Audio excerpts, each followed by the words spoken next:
Hey guys, LPocker77 here, and if my voice does sound a little funny like it did before the weekend or at the weekend, then it is because I am slightly losing my voice again, but it shouldn't matter too much.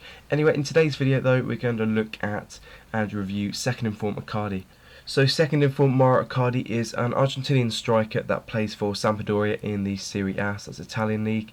He has 3-star weaker foot and 2-star skill moves, and on the Xbox he's been going for sort of about 60k. A few were being put up for sort of 50, but mainly around 60 is his price, and on the PS3, according to FootWiz, it said 70.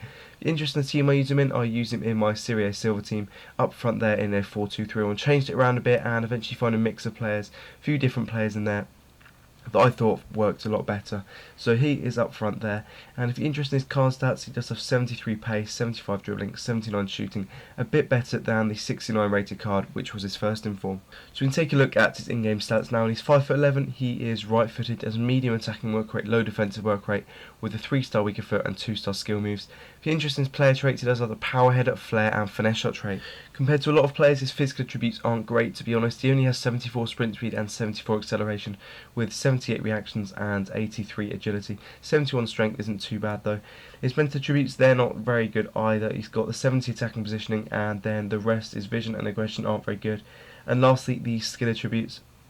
Is 77 ball control, 80 curve, 76 dribbling, 97 finishing, which is really nice, 85 penalties, again the 94 shot power, another really nice lot of stats, and the 80 volleys. So we can go into the gameplay now and talk about his positives. And firstly, there's obviously his shooting. 79 shooting on the card with 97 finishing, 80 curve and 94 shot power.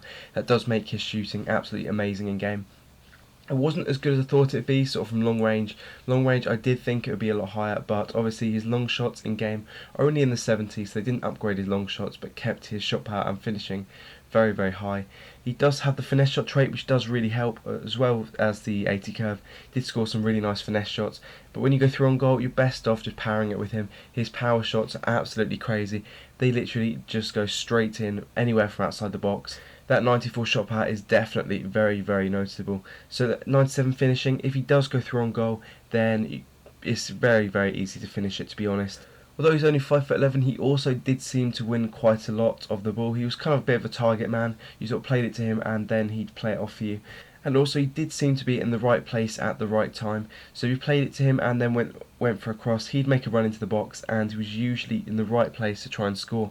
There are quite a few negatives about him though. Although he's a really good player, really good at shooting, the only problem with his shooting is that you have to get him in the position to score. And personally, if I'm using a slower player, I'd like them to have at least sort of 3-star skills to do a few roulettes, stuff like that. But he does only have 2-star skills and the 74 sprint speed, which against most sort of players in the silver tournament now, they're going to have really pacey defenders. So he does have a bit of trouble getting through one-on-one.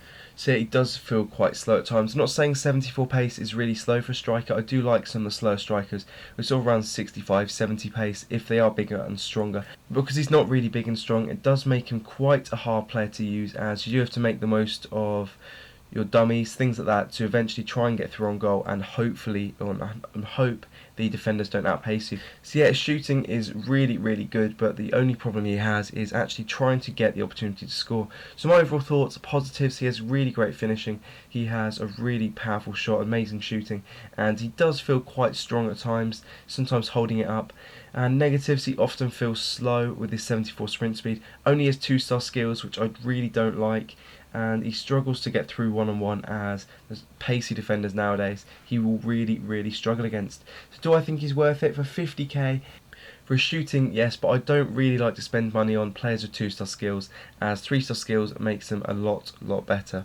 So thanks for watching guys, and I hope you enjoyed my silver player review of second in form Icardi. He was a really fun player to use, but sadly, with people nowadays using the paciest defenders they can find, Icardi did struggle and couldn't make the most of his shooting because of his 2-star skills and his pace. Anyway though, as I've managed to review 3 of this week's informs on this week's Team of the Week, I'm probably going to do something different tomorrow, and I think I'll do a squad builder, and that will be around Man of the Match Sangueni, and then I'll try and possibly do a review on Man of the Match Sangueni on a Wednesday. So if you enjoyed this video, please feel free to give it a like, and thanks for watching guys, cheers.